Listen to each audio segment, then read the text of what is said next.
Oke, baik. Sebelumnya, Assalamualaikum warahmatullahi wabarakatuh. Di sini saya Muhammad Fadil Awanda dengan NPM 11122211048 akan memaparkan cara menggunakan aplikasi SPSS. Ya, pertama-tama kita buka dulu datanya. Saya sudah mempunyai data di sini. Sebelum itu saya akan menjelaskan dulu tentang konsep dasar analisis regresi berganda. Ya, analisis regresi berganda bertujuan untuk mengetahui ada atau tidaknya pengaruh dua atau lebih variabel bebas X terhadap variabel terikat Y. Ini bisa disebut regresi berganda karena untuk mengetahui dua atau lebih variabel bebas. Jika hanya satu variabel bebas, maka disebut dengan regresi sederhana. Kemudian ada uji T, bertujuan untuk mengetahui ada atau tidaknya pengaruh parsial atau sendiri yang diberikan variabel bebas X terhadap variabel terikat Y. Kemudian ada uji F, bertujuan untuk mengetahui ada atau tidaknya pengaruh simultan atau bersama-sama yang diberikan variabel bebas X terhadap variabel terikat Y. Kemudian selanjutnya koefisien determinasi berfungsi untuk mengetahui berapa persen pengaruh yang diberikan variabel X secara simultan terhadap variabel Y. Oke, untuk selanjutnya ini udah ada datanya. Pertama-tama ini ada motivasi X1, motivasi X2, dan prestasi Y. Ya, kita buka dulu untuk aplikasi SPSS-nya.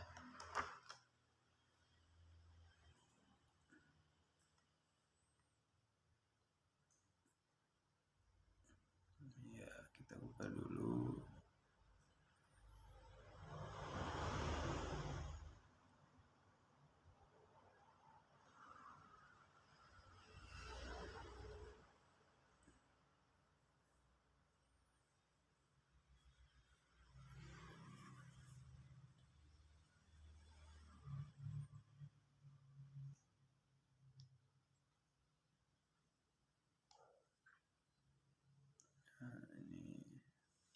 Untuk di dalam data motivasi X1 itu ada 21 ya, di sini kita masukinnya data random. Ada angka 5, 8, 7, 6, 9, 6, 8, 7, 8, 9, 5, 4, 7, 6, 7, 6, 6, 5, 6, 8. Kemudian di variabel minat X2 ada 6, 8, 8, 8, 8, 7, 5, 8, 7, 6, 7, 6, 7, 8, 7, 8, 7, 7, 5, 9. Kemudian yang terakhir, variabel terakhir ada prestasi variabel Y. Ada 7, 9, 8, 8, 9, 7, 7, 8, 8, 8, 7, 7, 8, 8, 8, 8, 7, 8, 7, 9. Oke, kita buka kembali untuk aplikasi SPSS-nya. Kita buka variabel view terlebih dahulu. Nah, di sini ada kolom name, kita masukin untuk variabelnya X1. Kemudian kita masuk di kolom 2-nya variabel X2. Dan yang kolom ketiganya kita masukin variabel Y.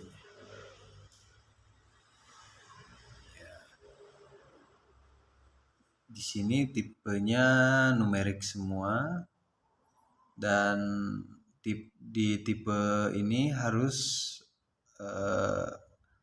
tersetting numerik, karena kalau string itu nanti nggak muncul dia. Oke, kita klik. Di sini width-nya ada 8, sama desimalnya ada 2 semua. Nah, ini kita bakal ganti dengan angka 0 di sini. Sebelumnya kita ke data view dulu. Kita copy dulu untuk data dari Excel-nya. Copy semua dari atas sampai bawah. Baru kita paste di aplikasi SPSS-nya. Kita paste. Nah, di sini setiap angkanya terdapat 2 angka 0 di belakangnya. Nah, ini nanti kita akan hilangkan dengan cara desimalnya nanti kita turunin. Kita kembali ke variable view dulu, variable view. Nah, di sini ada decimal. Nah, ini kita turunin jadi 0. Yang kedua 0, ketiga juga 0. Nah, untuk data view lagi, kita kembali ke data view lagi. Nah, di sini sudah hilang angka 0 di setiap angkanya, di setiap baris kolom. Oke, berarti sudah berhasil ya. Kita kembali ke variable view. Nah, di sini labelnya kan masih kosong nih. Kita tambahin untuk label yang pertama itu motivasi untuk X1. Motivasi X1 dan X2-nya kita tambahin di sini minat X2. Nah, untuk yang variabel Y-nya kita masukin prestasi.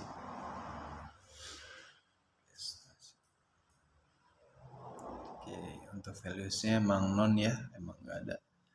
Oke, selanjutnya kita klik analyze. Sini kita cari yang bertuliskan regression. Kemudian kita pilih yang linear.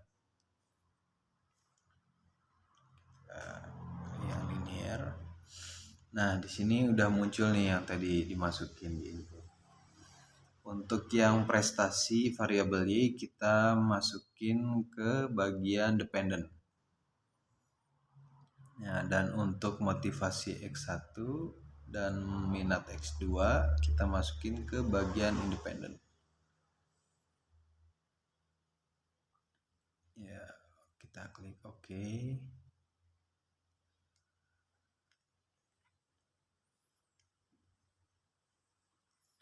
Nah, di sini kan udah kelihatan nih hasil-hasilnya dari yang sudah diinput tadi. Oke.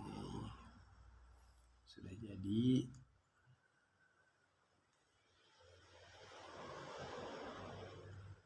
Nah, untuk yang tabel pertama di sini ada variables entered atau removed. Di sini ada model, variables entered-nya ada minat X2 dan minat motivasi X1 pangkat B. Di sini variables remove-nya kosong ya. Dan metodenya atau metodenya enter. Di sini untuk yang A di bawah tabel itu ada dependent variable prestasi Y dan all request variable entered. Sini coba saya akan jelaskan untuk tabel yang pertama, interpretasi outputnya. Hasil dari variabel entered memiliki kegunaan untuk menjelaskan variabel yang dimasukkan dan metode yang dipergunakan.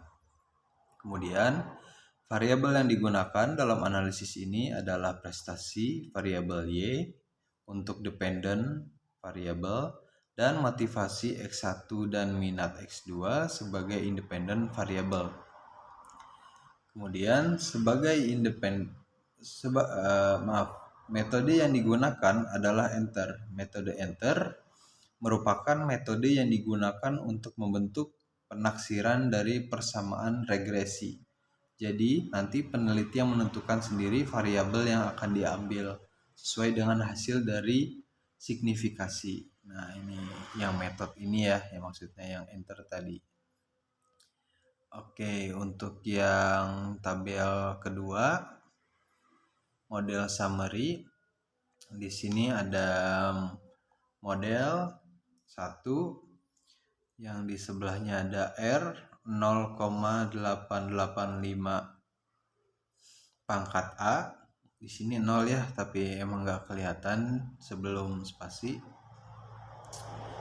Yang di kolom sebelahnya ada R square, itu ada 0,784, dan di sebelahnya lagi ada adjust R square 0,758. Di sebelahnya lagi ada standard error of the estimate 0,342. Nah, coba saya jelaskan untuk model summary. Hasil dari model summary memiliki kegunaan untuk mengetahui hubungan antara kedua variabel atau lebih di dalam persamaan regresi. Kemudian di sini yang dapat dilihat adalah pada nilai R square. Nilai R square pada hasil ini menunjukkan hasil sebesar 0,784. Nilai ini mengandung arti bahwa pengaruh motivasi variabel X1 dan minat variabel X2 terhadap prestasi Y. Syarat hubungan antar variabel baik atau tidak bila nilai R square di atas 50% artinya baik, dan sebaliknya. Jika di bawah 50% artinya belum baik. Selain untuk melihat hubungan antara kedua variabel atau lebih, hasil dari model summary juga bisa digunakan untuk melihat apakah data kita terjangkit asumsi autokoreksi atau tidak. Oke, untuk yang bawahnya itu ada tabel ANOVA.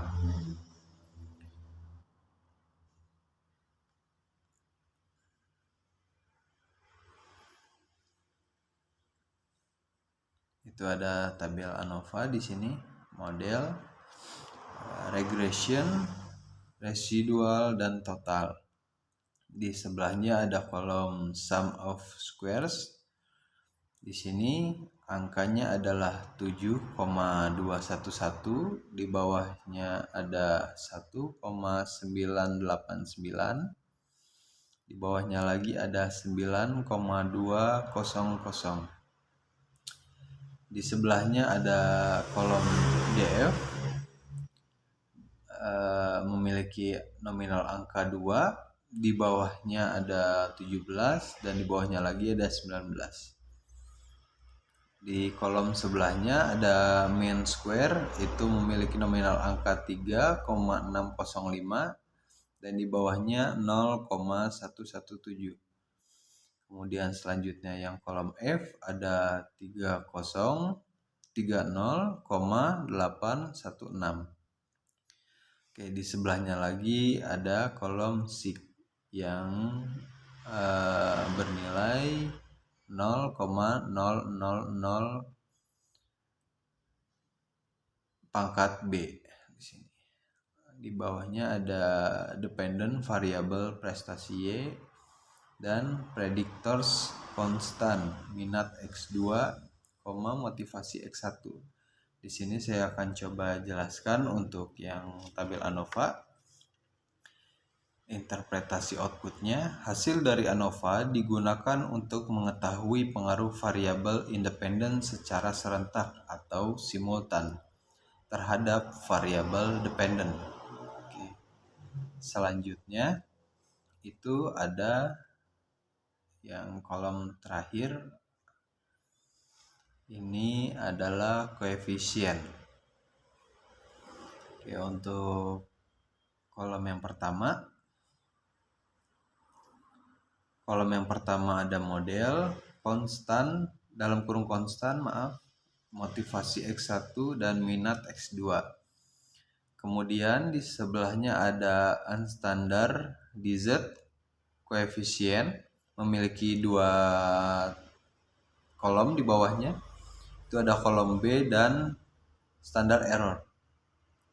Di kolom B memiliki nilai 3,199, di bawahnya lagi ada 0,253, dan di bawahnya lagi ada 0,411. Untuk bagian kolom standar errornya ada 0,594, kemudian 0,058, dan yang terakhir ada 0,075. Untuk yang di sebelahnya lagi ada kolom standar DZ koefisien, memiliki kolom di bawahnya ada beta. Nah, untuk yang konstan ini kosong, dan yang untuk motivasi X1 itu ada 0,505, dan untuk minat X2-nya itu ada 0,632. Untuk yang di sebelahnya ada kolom T. Kolom T ini memiliki nilai 5,383, di bawahnya lagi ada 4,385, dan di bawahnya lagi ada 5,492. Dan kolom yang terakhir ini memiliki nilai 0,000. 0 semua ini di tiga-tiganya. Untuk di bawah tabelnya ada dependent variable prestasi. Di sini akan saya coba jelaskan untuk interpretasi outputnya. Hasil dari koefisien digunakan untuk mengetahui persamaan regresi dan pengaruh antara variabel dependent secara parsial atau sendiri-sendiri. Hasil dari koefisien juga bisa digunakan untuk meramalkan naik turunnya variabel dependent terhadap variabel independent. Oke, mungkin cukup sekian pemaparan saya kali ini. Mohon maaf bila ada kesalahan, kurang atau lebihnya dalam penyampaian saya kali ini. Saya tutup. Wassalamualaikum warahmatullahi wabarakatuh.